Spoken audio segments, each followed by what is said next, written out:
Hello everybody, this is Dan or Crazy Bad Cuber. In today's video, we're going to be taking a look at the MF3RS3.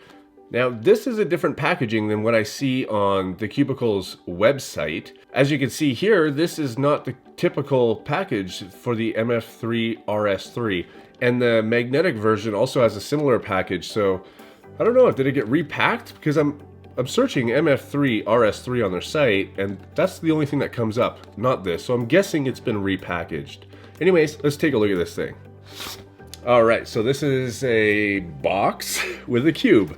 This is what it looks like on all sides. And opening it up, it's got tape here. That's unusual. I'm guessing it's been repacked. Okay. So that's it, no card. So I'm guessing this has been repacked. And this doesn't feel magnetic, so I'm guessing this is not magnetic. But right out of the box, this thing is quite dry. I don't feel any lubrication on the inside at all, so I'm guessing this is not lubed.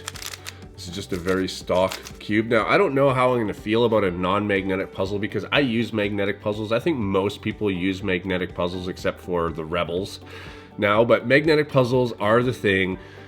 This has been made magnetic as well. It says it on the website, so hopefully this thing will still be promising though. But yeah, I don't feel any magnets at all, so I'm guessing this is the non-magnetic version. So this will be an interesting review, but so far it seems to move really well. It's definitely got, I think I could loosen this thing a little bit. It's pretty tight as well. But it does feel good. So I'm going to put some of this blue stuff in from the Cubicle Compound 5 because I don't want to put any of the 10 in. Okay, so that immediately made a difference, and yeah, so now it doesn't feel dry at all. Definitely feels much better. But yeah, definitely a really nice feeling cube. Now that the lube is in there, it doesn't really feel as tight. Corner cutting is definitely improved just from lube alone. Not too bad. Definitely a smooth puzzle. It's very quiet for solving. Feels a little bit blocky, like there's not a lot of space in there, so we'll have to take a look at the pieces and see why that may be. But overall, for a non-magnetic puzzle, I'm enjoying it. I think I would enjoy the magnetic one better. I was totally expecting this, because it's not a non-magnetic puzzle, to be much more like floppy and like wobbly, but it's not. It's actually a very, very stable design on this puzzle.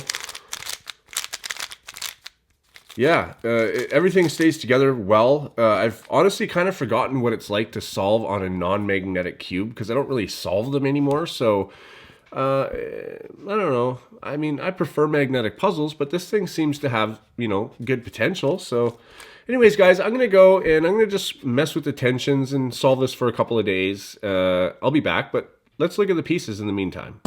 So the edge piece looks very similar to most that we see, except for I see that right here, this ridge, it's sort of got two ridges. It's got one right here and then one down there as well. A lot of 3x3s these days also have these little dents inside the edge here, and that's to reduce friction. And I think we've basically seen this corner stock in so many puzzles now, where it's got this little lip that comes here, it's rounded in here, it's a very thin little corner stock. But what I do see different, and I'm not sure if I've seen this in other puzzles, guys, I can't recall every puzzle I've ever seen, but I don't think that I've really seen this double lip thing here, and that's where the edge fits in.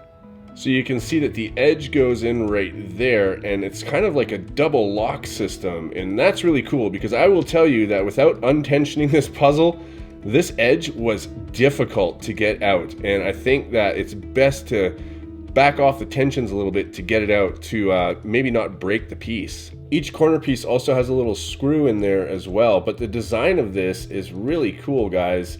I really like that double locking little system there.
right, everybody, so I've been solving on this puzzle for a couple of days now, and I have to say that the first impressions for a non-magnetic puzzle, I was pretty impressed. I was pretty impressed that it wasn't deforming because I was expecting it to, because no magnets, and also I just was expecting a different feeling of a puzzle based on how it came out of the box.